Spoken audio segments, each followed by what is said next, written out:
What's up guys, Sal here. So just when people were saying smartphones are getting boring, Xiaomi enters the chat with the Mi Mix Alpha, which basically an all-display smartphone. Xiaomi is the one who kinda kickstarted the bezel-less trend with the original Mi Mix, and now 3 years later, when everyone was expecting the successor to the Mi Mix 3 with some minor improvements, Xiaomi took a whole new different direction and introduced a new concept which has a wraparound display with a screen-to-body ratio of 180.6%. Yeah, let that sink in for a second. Honestly, for the past few days, Xiaomi was teasing this smartphone and I thought it was their foldable smartphone, but it isn't. It's a regular glass similar to the one we find on devices like the Galaxy Note 10, iPhone 11 Pro, Huawei Mate 30 Pro, etc., which uses flexible OLED to bend the display at the sides. Xiaomi is calling this a 4D surrounding curved display. Like I've said, it has a 181% screen to body ratio,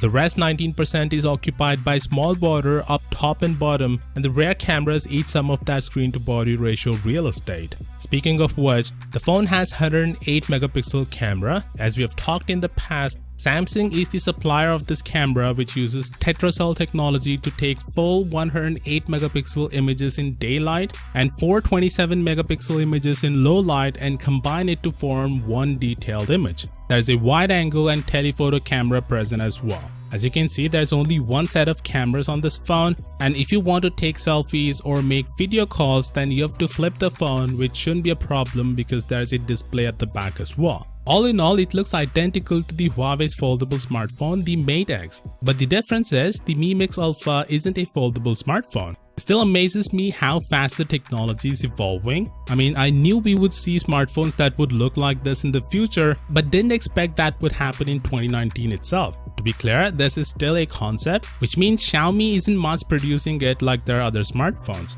They're not even planning to sell this internationally. It will be limited to China and is priced at almost $3,000. It's the only trend that I don't like about the current smartphones. Technology is getting better and improving at a rapid rate, but it comes with a price. But to be fair to Xiaomi, it's a concept phone. They have no plan of selling it. It's about bragging rights, I guess. But if you're crazy enough to spend $3,000 for this phone, then Xiaomi is ready to ship one for you in December, provided you live in China. And the last time I checked, you don't. So you have to pay way more than $3,000 and import it from China. Anyway, the biggest question you might have right now: Why?